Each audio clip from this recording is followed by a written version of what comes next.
Things have been busy around the Sun Belt lately, and a number of trophies have been handed out in the past few weeks. The Sun Belt Tennis Championship was held in New Orleans April 20th through the 23rd, and there were plenty of thrillers on both sides of the tournament. On the women's side, ULM entered as the #1 seed. The Warhawks outlasted #2 seed South Alabama 4-3 in the final to earn its first Sun Belt Conference Women's Tennis Championship in program history. With the win, the Warhawks earned an automatic bid to the 2017 NCAA Women's Tennis Championship, where they will face Texas A&M in the first round at 10 a.m. on Saturday, May 13th in Waco, Texas. Over on the men's side, Georgia State entered the tournament as the #1 seed, seeking its second conference championship. Similar to the women's championship, the Panthers took down #2 seed South Alabama 4-3. Georgia State will take on Kentucky in the first round of the NCAA tournament at 2 p.m. on Friday, May 12th in Winston-Salem, North Carolina.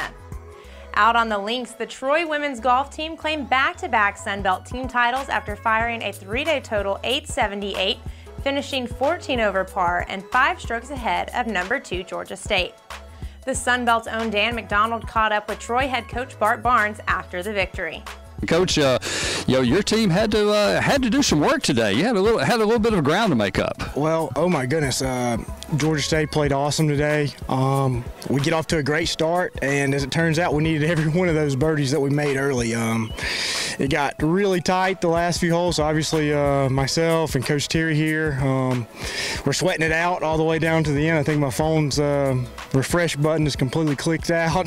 But yeah, super excited. Just really proud of the way my girls played today, and also just it's awesome to see Georgia State play so well. I mean, that's what college golf is all about, is coming down the wire knowing you're playing for a championship.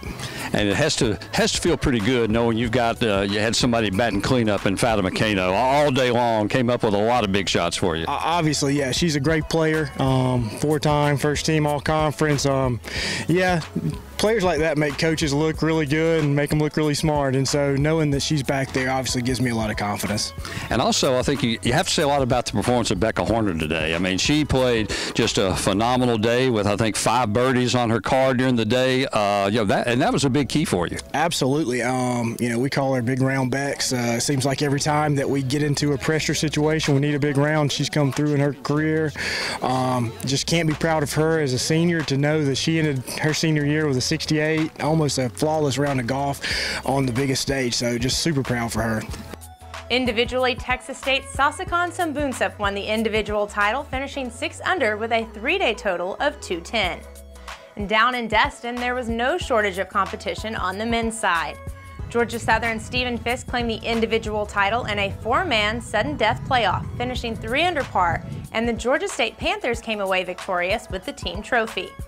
The Panthers finished stroke play tied for 3rd at 20 over and entered match play as the #4 seed. Georgia State defeated in-state rival Georgia Southern in the final round of match play 3-2. After the final round, I talked one-on-one with Georgia State's head coach, Joe Inman. You have just completed match play and you have taken home the Sun Belt title for the 2017 year. But yesterday afternoon, you were tied for 3rd place and you come in the #4 seed. Just walk us through these past 24 hours, basically. You know, they're 18 to you can never forget they're 18 to 22-year-old males. They're up and they're down. We knew, every coach says this, but we knew we had a better team than what we were showing. We knew it all year, and we kept trying. We'd go up and go, it's like you work all your life to be an overnight success. Today, match play, not as much at stake in the sense of a bad hole. All right, you get that hole, let's go to the next hole.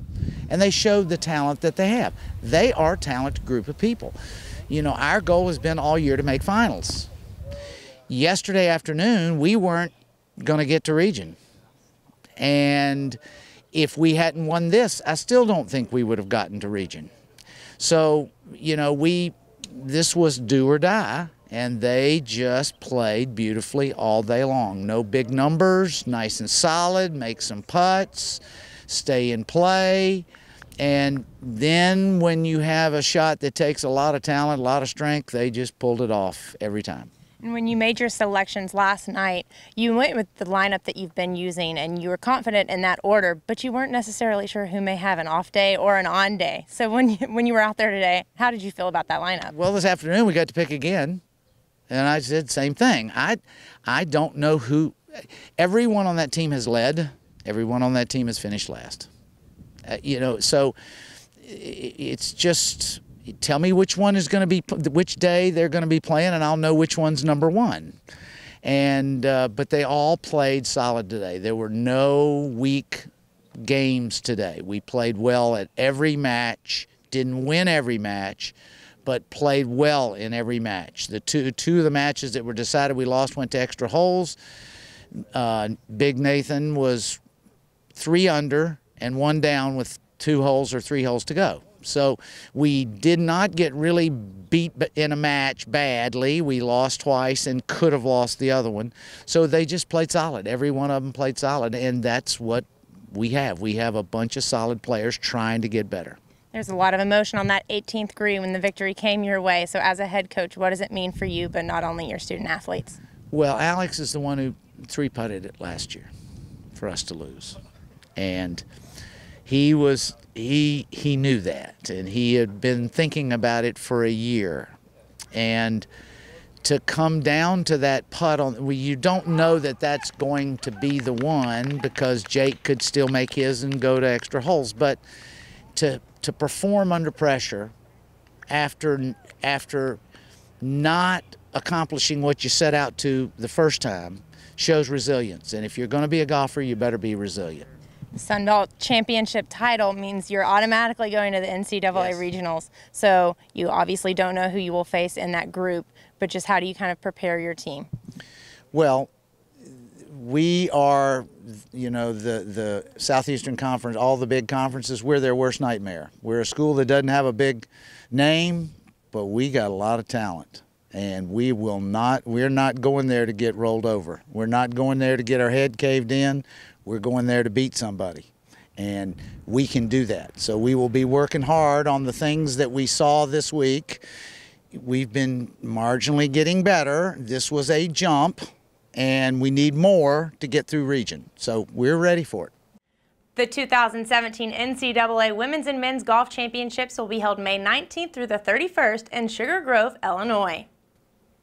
While all Sunbelt institutions have been busy in competition and finishing up their academic semesters, schools have still been active around their communities. Back in April, the Little Rock Trojans adopted 2 streets around campus, participating in a project called Campus Cleanup. 1, 2, It's our first cleanup. We kind of have all hands on deck. So we asked any student athlete that could come, and then we also have our administration out here, any kind of staff that helps us. We're really asking to kind of get one big sweep, and then we're hoping to do 1 or 2 this summer. And then every month, maybe every couple of months, we'll designate different teams to go out and just kind of do a quick pickup. We're going to do our Adopt a Street cleanup, where we're going to go down 28th and up to the other entrance on University, and we're just going to pick up all the trash that we see and make sure that it looks good around our campus. The SAC group, as we kind of discussed some of our community service projects we want to do for the year, somebody kind of mentioned they see the Adopt a Street signs, and they really wanted to see, well, what does it take? What does it mean to do that? So we looked into it, and it ended up being something that we thought, man, this is very doable, and it just so happened that the streets around the Jack Stevens Center and around campus were adoptable.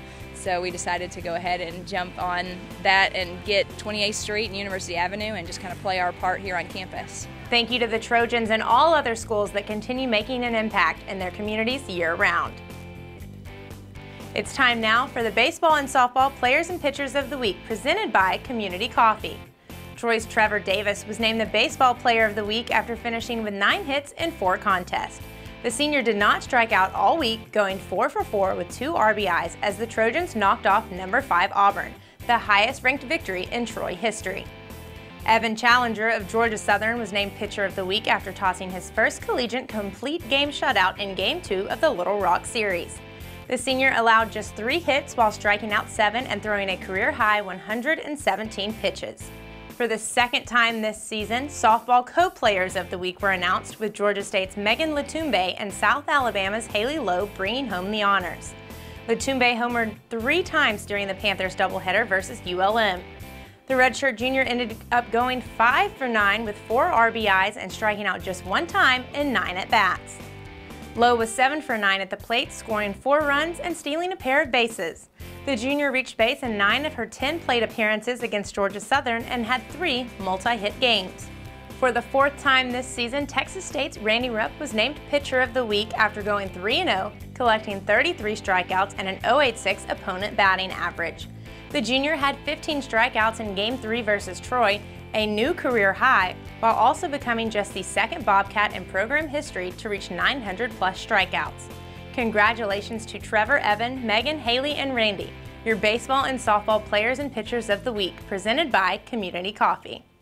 And speaking of softball, the 2017 Sun Belt Conference Softball Championship will be hosted by Troy University with games starting next Wednesday, May 10th.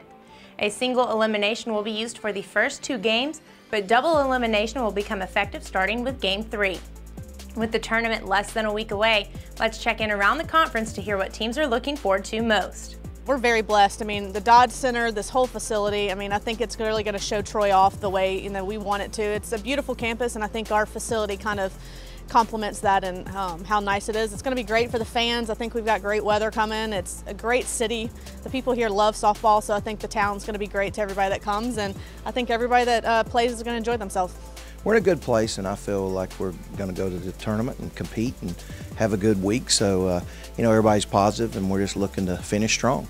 Right now, I think it's a 7 RPI league. It may jump back up to a 6 RPI league, so it's a tough league. Almost everybody's above 500. I think we have 2 teams below 500 in the league right now. Every day it's a battle, day in and day out, a lot of extra inning games, a lot of battles. Obviously, have some great teams in Lafayette and Texas State right now that are doing great things, but as a whole, it's a great league to really play high-level softball. I expect us to go out and compete. It's all or nothing right now. We're trying to win that tournament, so is everybody else, so we go after it and fight and see what happens. For all updates regarding the tournament, be sure to stay locked in to the Softball Championship Central page on sunbeltsports.org, along with all of our social media platforms.